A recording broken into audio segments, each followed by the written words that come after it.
기회가 있어서 어르신들을 이렇게 수발을 하고 필요한 것을 이렇게 봉사하는 기회가 있었습니다.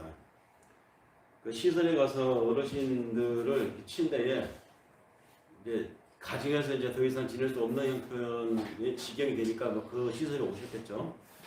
시설에 오셔서 침대에 하루 종일 누워 계시는 분들입니다.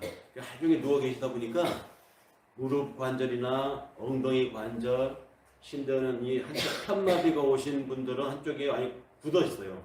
그러니까 다리가 안 펴지는 것입니다. 그런데 이제 닦여드리고 씻겨드리는 이 과정에서 이제 옷을 벗겨보면 뼈에 이 피부가 그냥 거의 말라붙어 있는 앙상한 모습을 보게 됩니다. 그러면서 다리가 안 펴져요. 굳었으니까. 그야말로 이 어르신들은 이제 오늘이냐 다음 주냐 뭐 이제 다음 계절이냐 죽는 날을 기다리고 계시는 분들인데, 그렇게 생면부지의 어르신들을 가서 이렇게 봉사할 기회가 있어서 이렇게 보면서 참 죽음이라고 하는 거, 나이 들어감이라고 하는 거, 늙어간다고 하는 것에 대해서 참 생각을 많이 하게 됩니다. 길거리에 오면 나뭇잎들이 다 떨어지고 간밤에 바람 한번 불면 나뭇가지만 남게 되죠. 삭막합니다. 스산하고, 또 잘 아는 분의 어머님이 병원에 계셔서 이렇게 거동을 못 하실 때 가서 이제 기도해드리고 하시지만 약간 정신이 들어왔다 나갔다 하시면서 내가 한 말을 알아듣지 못하고 나의 의사 전달이 소통이 잘 안 될 때 그냥 이분은 오래전에 알던 분의 얼굴이 때문에 반가워서 하시지만 내가 이분에게 하나님의 말씀을, 그래서 마지막 순간에 하나님을 기억하고 돌아가시를 간절히 바라는 소망으로 가서 많은 이야기를 해드리지만 나도 20, 30년 후에 닥칠 이 일들에 대해서 참 많은 생각을 하게 돼요. 잘 알던 분들이 돌아가셨다는 이야기를 들을 때 함께 예배를 우리가 드렸던 어떤 권사님이 결국에 요양원에 들어가시고 거기서 이 세상을 떠나셨다는 얘기를 들을 때 뿐만 아니라 주변에 알던 사람들이 하나 둘 이렇게 부고 소식을 이렇게 접하게 될 때 나이 들어감에 대해서, 이제 다가오는 죽음에 대해서 우리는 좀 많은 생각을 하게 됩니다. 성경에서는 우리 사람들의 죽음에 대해서요 좀 무섭게 묘사가 많이 되어 있어요. 죽음을 형벌로 묘사한 구석이 많습니다. 창세기에 보면 하나님이 인간을 만드시고 따먹지 말라고 한 나무가 있었죠. 근데 그 나무를 따먹으면 정령줄이라 이렇게 선언한 하나님의 말씀 이래로 창세기 5장에 가면 정말로 하나님께서 말씀하신 대로 사람이 죽어나가기 시작합니다. 아담도 죽었죠. 아담의 아들들도 죽습니다. 그리고 그 이후로 에노스라고 하는 사람도 죽고 셋이라고 하는 사람도 죽고요. 더 나가서 그렇게 오래 살았다고 하는 999살을 살았다고 하는 무드셀라도 결국은 죽습니다. 창세기 5장에 누가 죽고 하는 이야기가 계속 나옵니다. 그렇게 죽었다는 사람들의 앞에 붙는 수식어가 뭐냐? 하나님의 형벌로 죽었다라는 말을 꼭 덧붙입니다. 성서 기자들은. 하나님 앞에 말씀을 제대로 지키지 않아서, 하나님이 진노하셔서 하나님의 당신의 말씀대로 살지 않았기 때문에 이런 말들을 죽는 사람들한테 붙인다는 것이죠. 아간도 그렇게 죽었고 모라도 그렇게 죽었고, 심지어는 이스라엘이라고 하는 이 집단이 광야에서 하나님 말씀대로 순종하지 않았기 때문에 60만 명 넘는 출애굽 세대가 광야에서 집단으로 죽임을 당하는 이야기도 묘사되어 있습니다. 심지어는 신약으로 넘어오는 사도행전에도 아나니아와 삽비라가 하나님의 말씀대로 하지 않아서 죽음을 당했다고 하는, 죽음이 이렇게 무시무시한 하나님의 형벌이라고 성경은 곳곳에서 묘사해 있습니다. 그러니 하나님을 믿지 않는 사람들도 죽음은 스선한 것이고, 죽음은 을신년스러운 것이고, 깜깜한 것이고, 할 수만 있다면 피하고 싶은 것이 죽음이라고 생각하는데, 성경을 읽고 성경을 믿는 우리 신자들도 구약에서 보면 하나님이 죽음을 어떻게 이렇게 묘사했다는 것입니다. 무섭게. 형벌의 대가로. 그런데 예수님의 전기를 기록해 놓은 복음서나 또 그 예수의 전기, 복음서 내용을 구약적 관점에서 읽고 해석을 해서 편지를 쓴 바울의 관점에서 보면, 또 예수의 제자들의 관점에서 보면 사뭇 이 죽음에 대한 관점이 달라집니다. 예수 제자 중에 하나인 요한은 그의 요한계시록에서 죽음을 이렇게 묘사합니다. 요한계시록 14장 13절에 보면 나는 또 하늘에서 들려오는 음성을 들었습니다.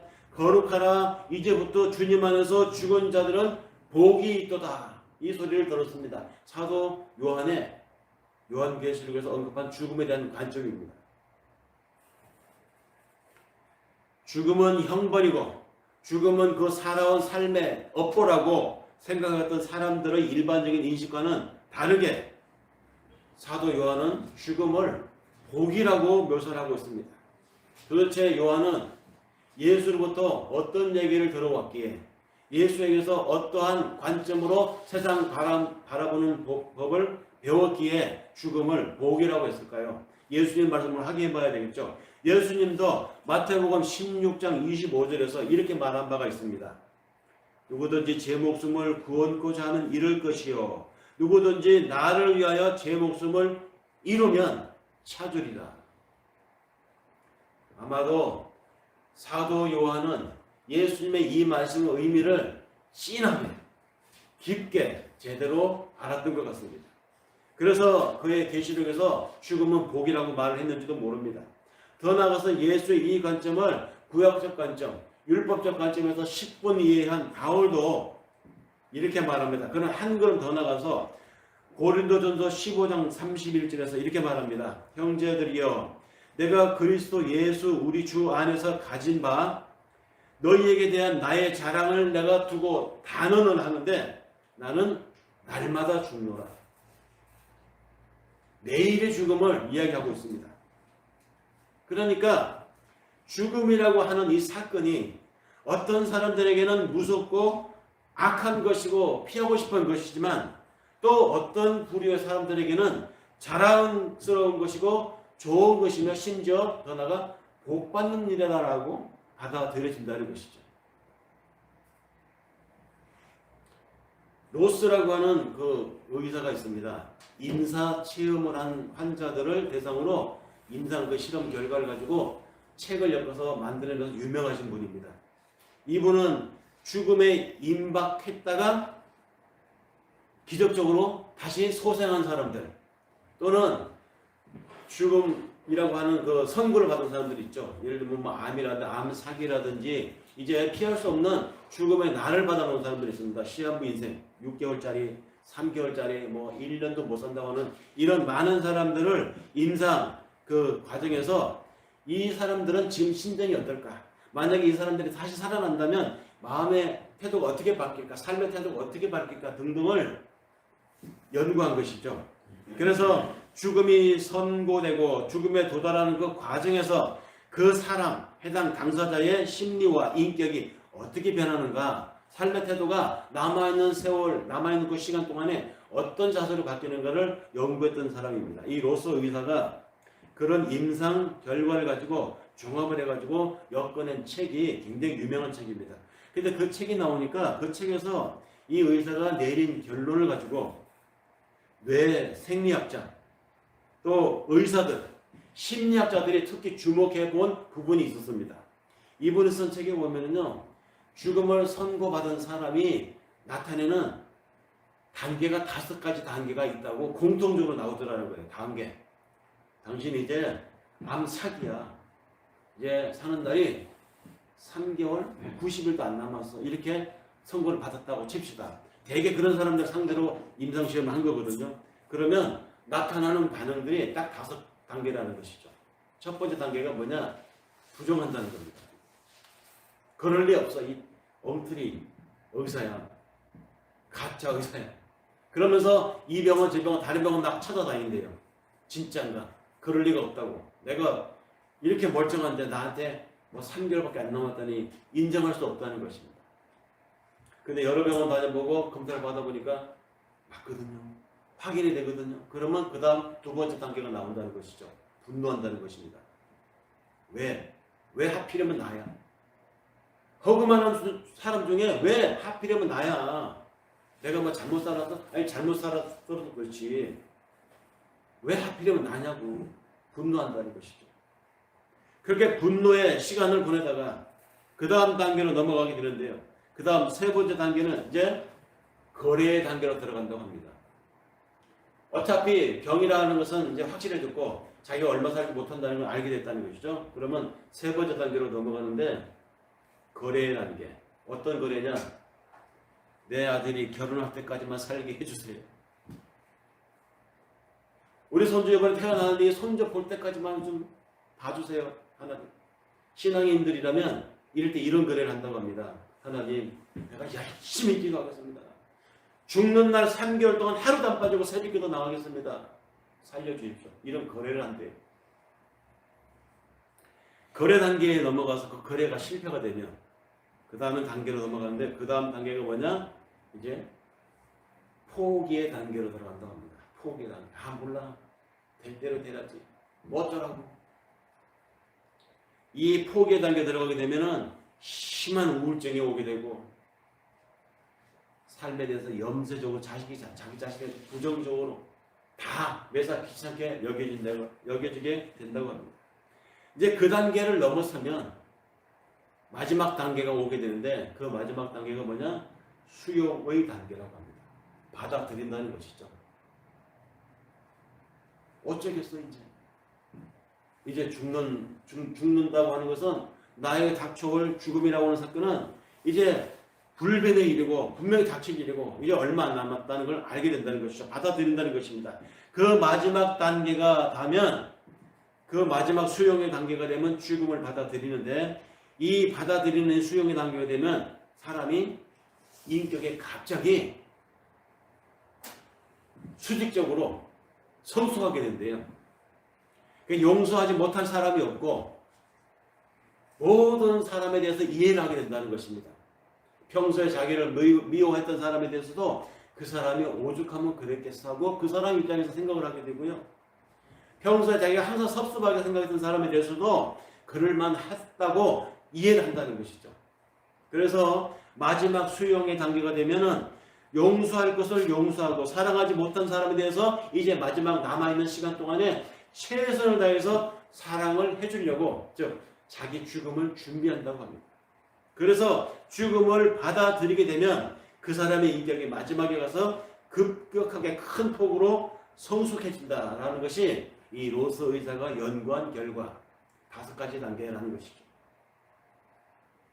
이 의사 이분이 쓴 결론에 보면 재밌는 이야기가 있습니다. 그런데 이런 마지막 단계에서 죽음을 수용하는 이 마지막 단계에서 이 죽음을 앞에 놓고 그 사람의 인격에 갑자기 성숙하게 되는 이런 아름다운 양상, 이 멋진 죽음을 준비하는 이런 일들이 모두에게 일어나느냐? 아니라는 거예요. 대부분의 사람들이 분노, 대부분의 사람들이 포기, 심각한 우울증, 안 죽으려고 아댕 가도 이를 걸고 화를 내고 더 포악해지고 의심하고 이러다가 임종을 한다는 것입니다. 그 중에 혹가다가 정말로 많은 확률은 아니지만 일부 사람들이 마지막 단계에서 아름답게 죽음을 맞이하는 사람들이 있더래요. 이 의사분 얘기가. 그분들이 누구냐? 평소에 신앙생활을 해왔던 사람들이 마지막 죽음을 아름답게 맞더라는 것입니다. 용서하고 이해하고 좀 더 사랑하려고 했습니다. 그런데 그것은 그 순간 마지막에 죽음이 들어서가 아니라 살아왔던 삶의 패턴이 그 사람을 그렇게 받아들이게 만들더라는 것이죠.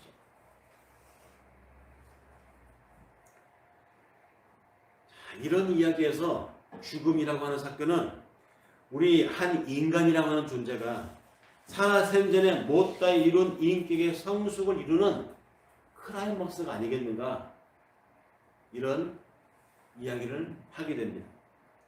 그래서 우리 크리스천들에게 더더욱 죽음이라고 하는 사건은 고귀한 것이고 아름다운 것으로 받아들여질 수 있지 않겠는가. 어쩌면 사도 요한은 그래서 복되도다라고까지 말했는지 모릅니다. 아니 그래서 사도 바울은 나는 날마다 죽는다라고 하나님 앞에 당당하게 얘기하면서 우리들에게도 같은 취지의 얘기를 했는지 모릅니다. 우리들이 이 땅에서 인생을 살아내야 하는 유일한 목적이 어디에 있는가? 하나님은 왜 우리를 이 땅에 보내어서 여기서 이렇게 살게 하는가? 뭐죠? 거룩 때문입니다. 하나님 당신의 거룩을 이루라고 우리를 이 땅에 살게 하신 것이죠. 그런데 이 거룩이라는 말은 우리끼리 주고받는 종교적인 용어입니다.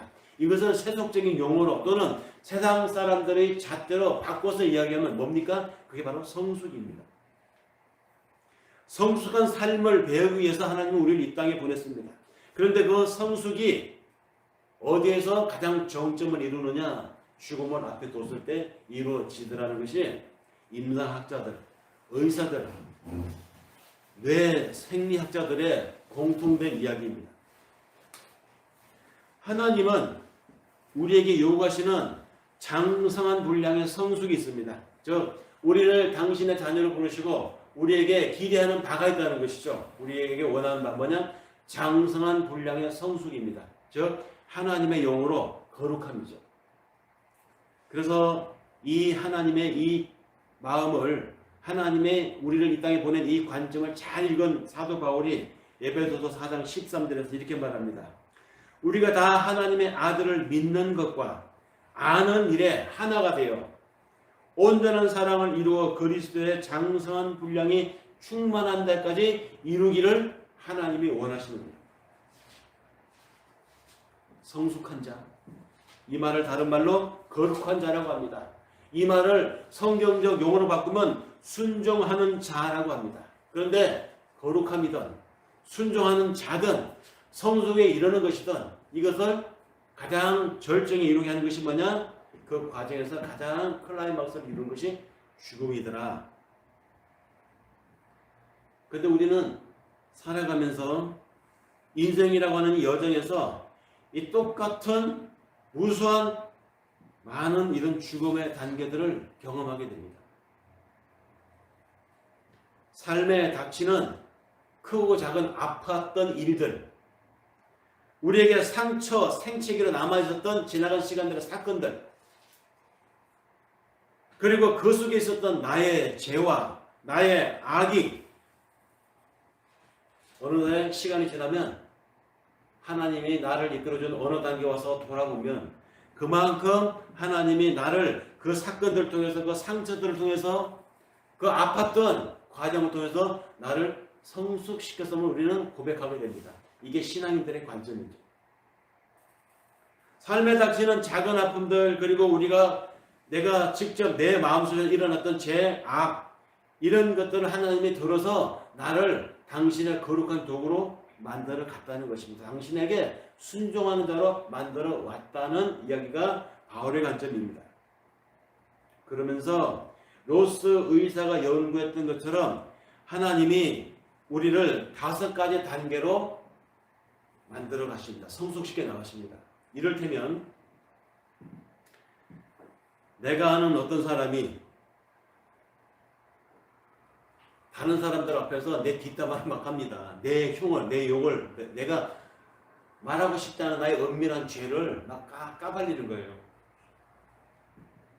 그래서 그 얘기를 들은 내가 아는 친구가 나한테 와서 얘기합니다. 그 친구가 이러이런 말을 하던데 너 맞아? 정말이야? 그럼 처음에 어떻게 나옵니까? 부인을 하겠죠. 무슨? 걔는 어디서 그런 얘기를 들었대? 정말 이상한 애야. 나 그런 일 없어. 너 나 알잖아. 부인을 하죠. 근데 시간이 좀 지나서 여기저기 맞춰보니까 그 말이 맞네. 그러면 어떤 반응을 보일까요? 화를 냅니다. 나만 그러냐? 너는 안 그러니? 세상 사람 다 물어봐. 그렇지 않게 사는 사람이면 다 그래. 자기만 그렇지 않은 것처럼 화를 냅니다. 그런데도 그놈이 계속 돌아다니면서 더 많은 사람에게 내 죄를 얘기하고 다녀요. 그걸 가만히 생각해보니까 내가 쟤하고 도대체 어떻게 관계를 했길래 제가 나한테 저렇게 억가심정스러울까? 그 사람을 찾아가서 잘해줍니다. 타협을 하는 것이죠. 그만 좀 해. 내가 잘할게.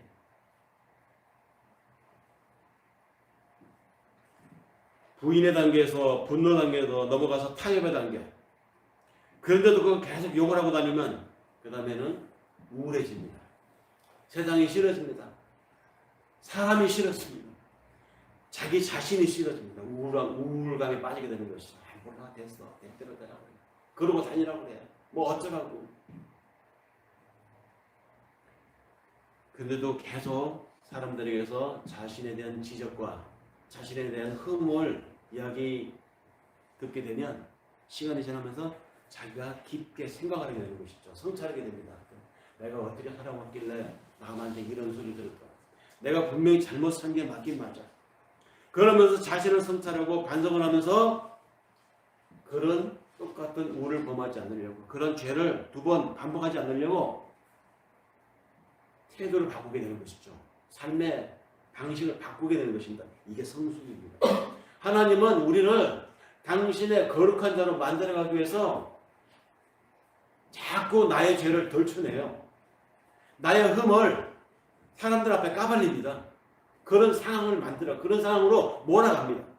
그래서 내가 잘난 사람인 줄 알았는데, 내가 스스로 생각하면서 참 괜찮은 사람인 줄 알았는데 그게 아니라는 걸 그냥 사람들 앞에 그냥 드러나게 만드는 그런 상황을 하나님이, 그런 상황으로 나를 밀어 넣는다는 것이죠. 왜 그렇게 밀어 넣을까요? 거룩한 사람으로 만들려고, 하나님 앞에 필요한 거룩한 사람으로 만들기 위해서, 다시 말해서 성숙한 단계로 나를 이끌기 위해서 하나님이 그렇게 만들어 간다는 것이죠.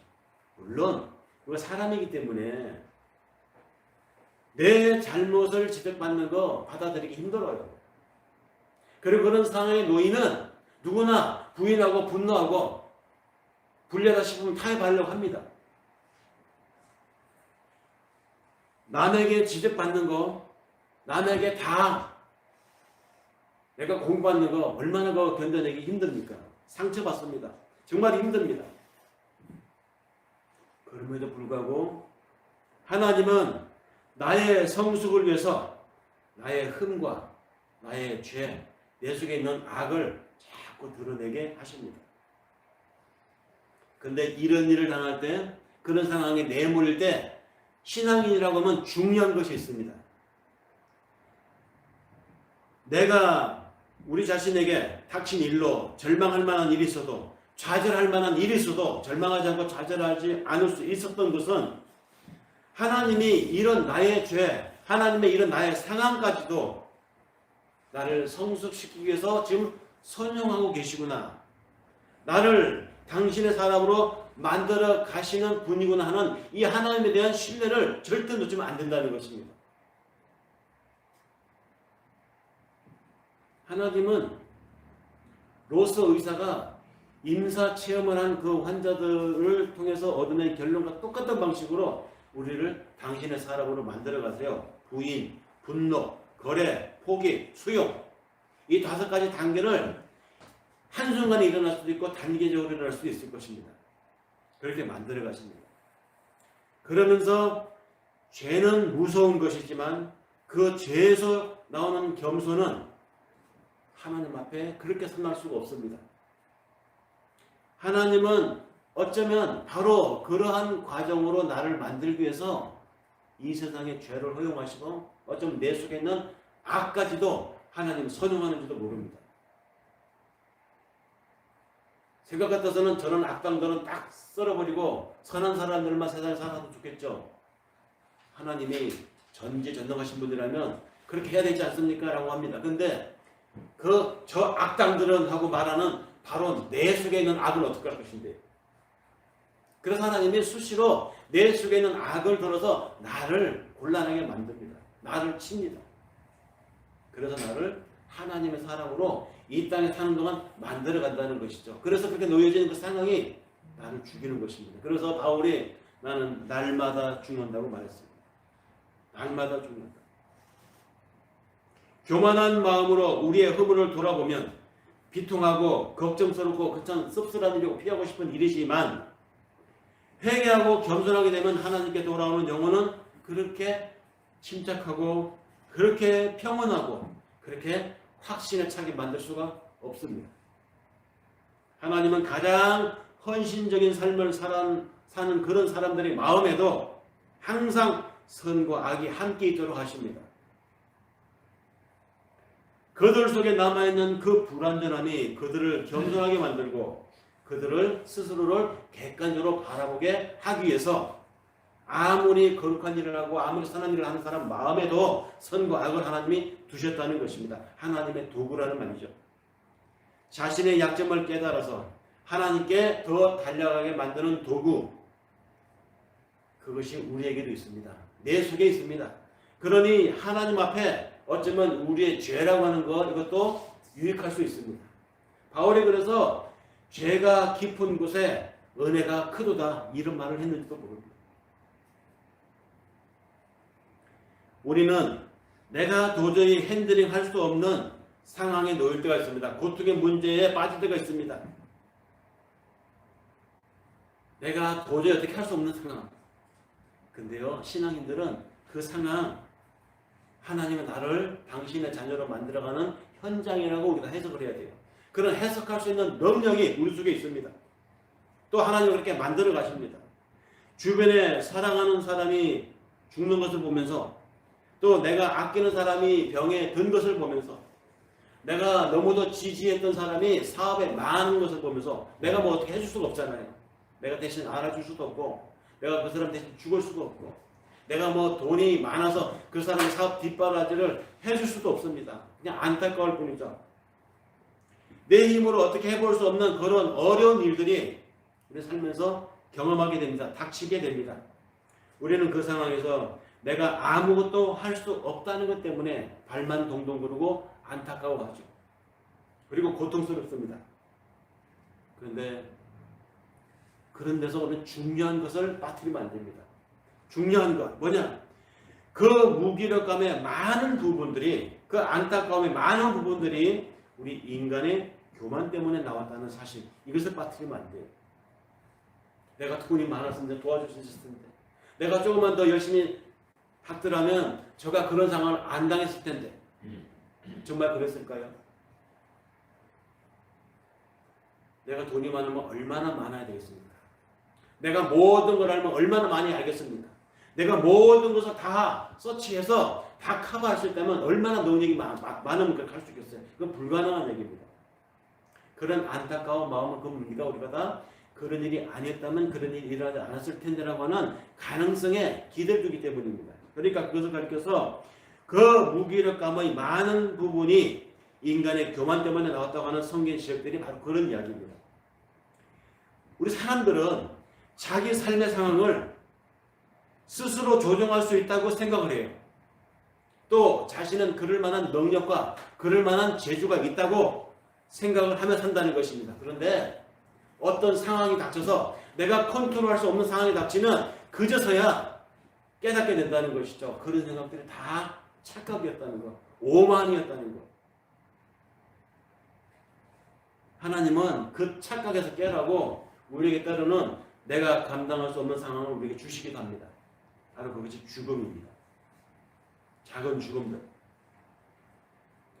아담이 최초로 지었던 죄가 뭐 별 죄가 아니었어요. 바로 그 죄입니다. 내가 저거를 먹으면 하나님처럼 될 수 있겠다라고 하는 이 기대감. 그래서 뻗어서 하나님의 금지를 도발했죠. 도발한 순간 어떤 일이 일어났습니까? 정말 하나님처럼 되었어요. 자기가 판단하고 자기가 결정하는 것입니다. 내가 이게 옳다고 그러면 자기가 옳은 거예요. 하나님이 아니라고 하는데 내가 옳다고 하면 옳은 것입니다. 그런 사람이 존재가 된 것이죠. 그런데 그가 옳다고 하는 그것이 정말 옳은 것이냐? 여러분, 우리 각자 한번 생각을 해보자고. 내가 이건 맞아라고 하는 것이 시간이 지나서 10년 전에 옳다고 했던 거, 10년 전에 절대 맞다고 했던 거 정말 지금도 옳습니까? 우리는 시간에 따라서 옳음이 바뀝니다. 장소에 따라서 선이 바뀝니다. 그것이 사람들이 결정하고 사람들이 합의한 선이고 사람들이 결정한 악이에요. 근데 그 사람들이 결정한 선과 악은 시간이 지나면 장소가 바뀌면 달라집니다. 그래서 하나님이 우리에게 그 상황을 깨달으라고, 그 한계를 깨달으라고 우리를 그런 상황으로 몰아간다는 것이죠. 근데 그런 상황에 몰려서 그런 경험을 했을 때 그 상황이 상처로 남고 한으로 남으면 안 된다는 것이죠. 그 상황이 나를 하나님께 더 가까이 가게 하는 성숙이 된다면 그 작은 죽음들은 복이라는 말입니다. 죄의 정의는 내가 하나님같이 판단할 수 있고 하나님처럼 나도 결정할 수 있고 나도 하나님처럼 내가 알아서 내 인생을 내가 살아나갈 수 있다라고 생각하는 그 방향이 죄입니다. 하나님은 나의 그런 교만을 깨기 위해서, 우리들의 그런 착각을 깨부시기 위해서 인간 스스로 핸들링할 수 없는 일들을 우리 인생에 가끔 던집니다. 나를 그런 상황에 몰아넣습니다. 그래서 그 상황들을 통과하면서 작은 죽음들을 경험하게 하는 것이죠. 우리는 그 작은 죽음들을 통과하면서 인간의 한계를 느끼고 인생의 겸손함을 배우게 됩니다.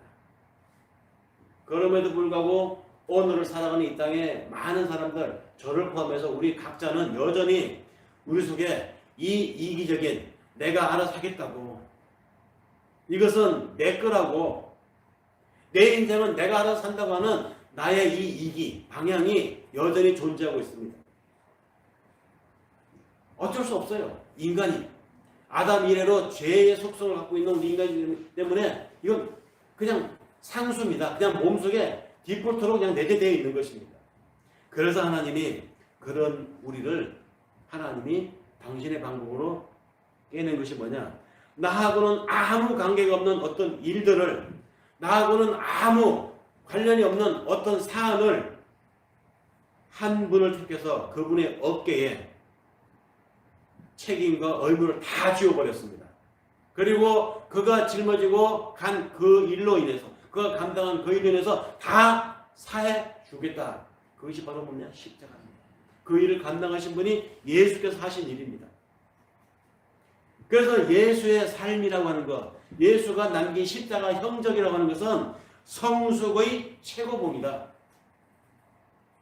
그래서 내 삶의 때때로 그 그리스도를 따라서 신앙인으로 살겠다고 하는 우리의 삶에 때때로 우리가 이런 고민을 하는 것이죠. 내 문제가 아닌 걸로, 타인의 문제를 가지고 우리가 마음이 아프고 다른 사안을 가지고 아무 관계가 없는데 다른 사람의 고통과 다른 사람의 그 무거운 발걸음을 보면서 우리가 연민을 가지고 기도하고 함께 짐을 지겠다고 하는 것입니다. 왜? 우리는 그 그리스도를 따라 사는 삶이기 때문에. 그런 과정을 통과하는 사람들의 삶에서 사도 바울이 고린도에 보낸 편지에서 말했잖아요. 그리스도의 향기다. 우리 그리스도인들의 삶에서는 이런 나하고 아무 상관이 없는 시대의 어두움과 타자의 아픔에 공감하고 그들에게 연대해서 책임감을 갖고 하나님 앞에 할 수 있는 일을 찾아서 내가 할 수 있는 것을 기꺼이 하는 이런 삶을 사는 것, 이런 삶을 그리스도의 편지, 그리스도의 향기라고 했습니다. 오지에 이름도 없는 어떤 부족들을 위해서 그들의 언어를 배우고 그들의 언어를 습득해가지고 가서 그들에게 교육을 시키고 그들에게 의술을 행하고 하는 이 선교사들, 의사들, 이런 사람들의 삶에는 그리스도의 향기가 있습니다. 다른 이들을 위해서 자기 일생을 사심없이 바치는 그런 분들의 삶에서 예수의 향기가 난다는 말이죠. 예수가 십자가에 사신 일이 바로 그것이었습니다. 굳이 십자가에 죽지 않아도 되는 하나님이었습니다. 그 예수가 나하고 무슨 상관이 있습니까? 이 2000년 전에 예수가 오늘 우리들과 무슨 상관이 있습니까? 한반도에 사는 우리한테. 중동 땅에 있던 그분이. 그것도 지금 동시대도 아니고 2000년 전에.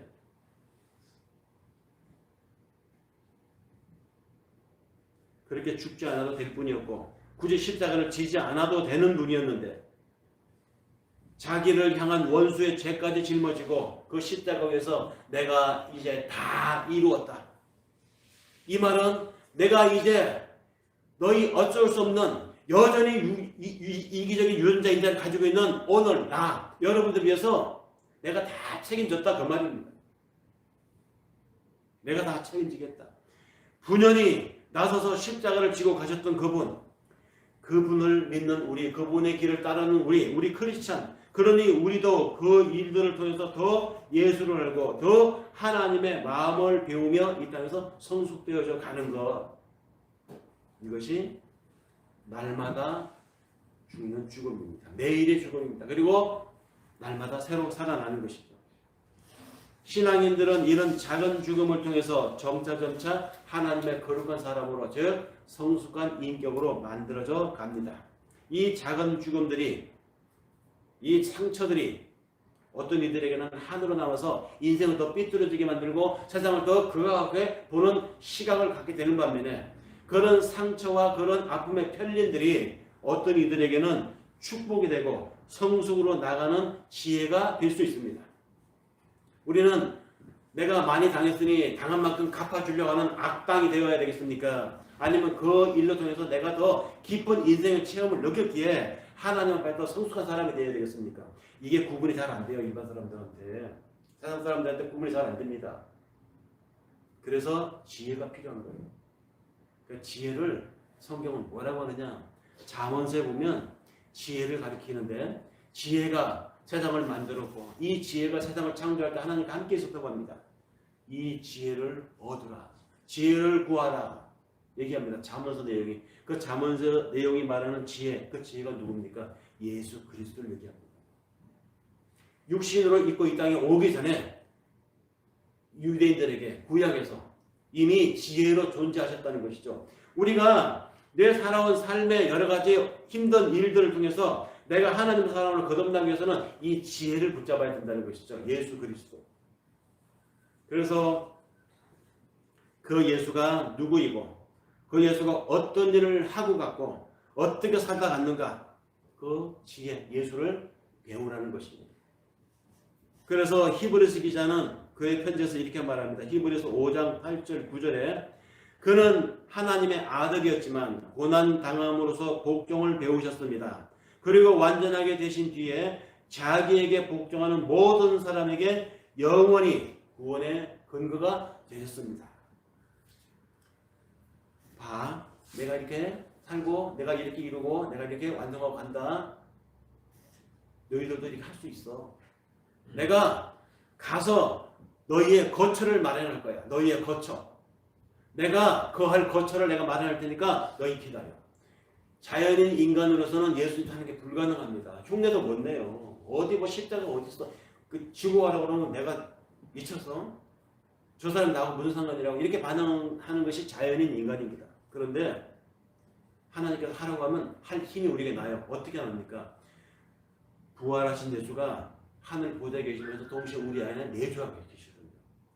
내가 거처를 마련하러 가노라라는 그 거처가 뭡니까? 우리 속이에요. 우리 속에 하나님이 성령으로 와 계시다고. 이게 거처입니다. 우리 속에 있는 성령이 우리를 그 일을 하게 만든다고요. 해낼 수 있게 힘을 주신다고요. 힘이 부족합니까? 성령님이 아직 다 안 채워진 것 같아요. 하나님, 나는 아직 믿음이 작아서 못합니다. 힘을 주십시오. 그래서 기도하라는 것입니다. 쉬지 말고 기도하라는 것입니다. 뭐 기도를 복권 당첨되게 해주세요. 우리 아들을 이번에 학교 가게 해주세요. 이 기도만을 기도라고 하는 것이 아니에요. 성경에서 말하는 기도는 그 거룩함에 이르는 나의 힘이 부족합니다. 하나님 도와주십시오. 그래서 찾고 두드리고 구하라는 것입니다. 그게 기도입니다. 우리의 삶은 모든 사람들 앞에 그리스도의 향기여야 합니다. 작은 죽음을 경험하면서 성숙을 완성해 나가시는 하나님의 과정에 우리가 있습니다. 우리들도 삶에 닥치는 작은 죽음들을 통과하면서 성숙을 배우고 결국 그 죽음을 통해서 성숙의 클라이막스에 도달하여 마침내 예수와 같은 새 몸으로, 그것이 바로 새 하늘과 새 땅입니다. 죽어서 천국에서 맞이하는 유리 같은 맑은 바다와 같은 유리 바닥의 하늘만이 아니라 이미 이 땅에서 우리는 새 하늘과 새 땅을 입고 살 수 있다는 것이죠. 그럴 능력을 하나님이 우리에게 주신다는 것입니다. 그래서 하나님이 우리 인생의 작은 죽음을 계속 여러분들의 인생에, 여러분들 시간에 보내는 겁니다. 그 많은 경험 중에서 아프고 사람을 잃고 재산을 잃고 배신을 당하고 온갖 경험을 다 하지 않습니까? 그 많은 여러 가지 경험들을 위해서 가장 강렬하고 가장 최종적인 것이 뭐냐? 육체의 죽음이죠. 그런데 그 죽음이 의식의 수용 단계에서 들어서게 되면 아까 로스 의사가 연구한 것처럼 나를 붙잡고 있었던 이기적인 내 자아가 다 붕괴가 된다는 거 아닙니까? 다 무너진다고요. 그것도 급속하게. 죽게 된 마당에 하기야 돈이 무슨 필요가 있어요? 내가 죽게 됐는데 수많은 내 명성이 무슨 필요가 있습니까? 내가 죽게 됐는데 저 높은 고관 대작의 자리가 무슨 필요가 있어요? 아무 의미가 없어지는 것입니다. 내가 붙잡고 있었던 내가 나를 지탱해 준다고 믿었던 모든 것들이 죽음 앞에 다 무너지는 것이죠. 근데 우리 그리스도인들의 삶이 그래야 한다는 것입니다. 하나님보다도 더 중요한 것이 돈이라면 그거 아직 크리스찬이 아니에요. 하나님보다도 더 중요한 어떤 것이 있다면 그 사람은 아직 크리스찬은 아니고 하나님을 중심으로 살아가는 사람이 아닙니다. 내가 오늘 당장 죽어도 하나님 앞에 감사하고 갈 수 있는 이런 사람이 하나님보다 뭘 내세우겠어요? 돈, 자리, 명성, 인기, 안정적인 직업? 다 무너진다는 것입니다. 그래서 그리스도의 죽음은 복이라는 말입니다. 이것이 우리가 죽음을 긍정적으로 받아들일 수 있는 근거입니다. 죽음이 칙칙하다고 생각하는 것, 죽음이 우울한 것이라고 생각하는 것, 심지어 죽음은 재수없고 무섭고 어두침침한 것이라고 생각하는 것, 그건 전부 다 사단의 장난들이에요. 죽음은 그런 것이 아닙니다. 아직도 사람들은 죽음을 가리켜서 자기 존재의 파괴고 자기 모든 의미의 상실로 인식하고 있다면 그 사람은 교회를 나오고 있는 사람이라 할지라도 하나님을 믿는다고 고백한다 할지라도 아직 사도 바울이 말한 사망아 너의 쏘는 것이 어디 있느냐 하고 외칠 준비가 안 돼 있는 난 크리스찬이라는 것이다. 사람들이 왜 죽음을 두려워합니까? 사람들이 왜 죽은 사체를 보면 재수없다고 생각할까요? 왜 밤에 잘 때 무서운 꿈을 꿨다고 가위 눌렸다고 아침에 꿈을 다 떠올리기 싫어할까요? 다 사단의 장난입니다. 우리는 마귀의 세력을 과소평가해서도 안 되지만 그 마귀의 세력을 너무 과대평가해서도 안 돼요. 구천을 떠는 귀신? 그런 거 없습니다. 우리가 거듭났다고 하면 우리가 하나님을 믿는 하나님의 자녀라는 확신을 가지고 살아간다면 우리 속에 이미 신이 있어요. 성령 하나님이 있다고요. 성령 하나님이 우리 속에 있는데 무슨 구천을 떠도는 귀신이니 죽음의 그 현장에 가면은 얼씬녀스럽다니 도대체 어디서 그런 생각을 하게 되는 것이죠? 우리는 죽음과 친해져야 합니다. 그리고 늘 죽음을 생각하고 오늘을 살아야 합니다. 내게도 그 죽음이 자연적으로 순차적으로 연차가 되어서 어느 때 올 것이지만 그러나 도적같이 어느 날 갑자기 올 수도 있습니다. 내일 당장 죽어도 하나님 만날 준비를 하고 살아야 되잖아요. 그것이 우리의 종말론 의식입니다. 사람들은 종말하면 우주가 파괴되고 기후가 막 이상해서 한꺼번에 지구가 망하는 종말이라고 생각하는데요. 아니에요. 그런 종말을 하나님이 준비해놨는지 모르겠지만 적어도 성경적인 종말로는 내가 내일 당장 죽어도 하나님 앞에 설 수 있다고 하는 각오를 가지고 매일매일 성실하게 신실하게 살아가는 것이 종말론입니다. 그럴 때 내가 살아가는 오늘 하루하루가 소중한 것이고 의미가 있는 것이고 그래서 그 죽음이 우리 삶의 모든 의미가 최종적인 완성 지점이라고 사람들은 이야기한다는 말입니다. 왜 죽음의 자리에서 사람들은 그때 가서야 다 끝났어. 이제 소용없어. 이런 얘기를 할까요? 죽음이 준비되지 않은 죽음을 맞기 때문입니다. 우리는 그 나의 이 죽음의 자리에서 거꾸로 오늘의 나의 인생을 한번 돌아봅시다. 그러면 지금 내가 살아가는 이 하루하루 한순간순간이 의미가 달라지고 아마 새롭게 해석이 될 것입니다. 왜 살아야 하는지, 어떻게 하며 살아야 하는지, 내가 죽었다고 치고 내 죽음의 자리에서 거꾸로 오늘을 보자고요. 내가 5년 뒤에 죽을지 10년 뒤에 죽을지 20년 뒤에 죽을지 모르지만 아니면 사고로 다음 주에 죽을지 누가 알아요. 내가 죽었다고 치고 죽은 자리에서 오늘을 돌아보자는 것이죠. 그러면 내가 오늘을 어떻게 살아야 되는가? 왜 살아야 되는가? 굉장히 무게 있게 해석이 된다는 것입니다. 여러분 잘 아시는 찰즈 디킨즈의 크리스마스 캐롤이라고 하는 작품 아시죠? 거기 보면 그 스크루지 영감이 나오지 않습니까? 이 영감 갑자기 착해지는 장면이 나옵니다. 그 소설에 보면 갑자기 착해져요 사람이. 이 영감에게 무슨 일이 일어났습니까? 그 소설에 보면 이 영감이 꿈속에서 자기가 갑자기 죽는 꿈을 꿨다는 거예요. 꿈속에서 자기가 꿈속에서 죽었는데 세상에 아무도 슬퍼하지 않더라는 거예요. 형제도 가족도 동네 사람 아무도 슬퍼하지 않더래요. 그러니까 왜 그런가 살펴보니까 자기가 너무 인색하게 돈 하면서 사람들에게 후덕하게 베풀지 않았더니 자기가 죽었는데 아무도 슬퍼하지 않더라는 것을 꿈속에서 알았어요. 꿈속에서 그런 상황을 보면서 꿈에 깨어났습니다. 그게 계기가 돼가지고 이 사람이 인생관이 바뀌었다는 거 아닙니까? 사람이 팍 바뀌었습니다. 그렇게 자기 죽음을 바라보면 우리 또한 마찬가지 아니겠습니까? 그래서 오늘 우리가 함께 읽은 시편의 내용을 현대어 성경으로 다시 한번 반복해서 제가 읽으면서 오늘 말씀을 마무리하고자 합니다. 시편 39장 5절 7절의 말씀. 주께서 나에게 한 뼘 길이밖에 안 되는 나를 주셨으니 내 일생이 주님 앞에서는 없는 것이나 같습니다.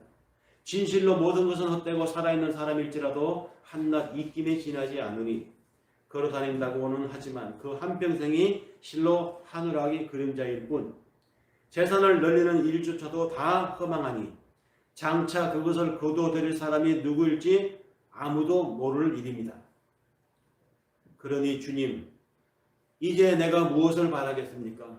나의 희망은 오직 하나님 당신뿐입니다.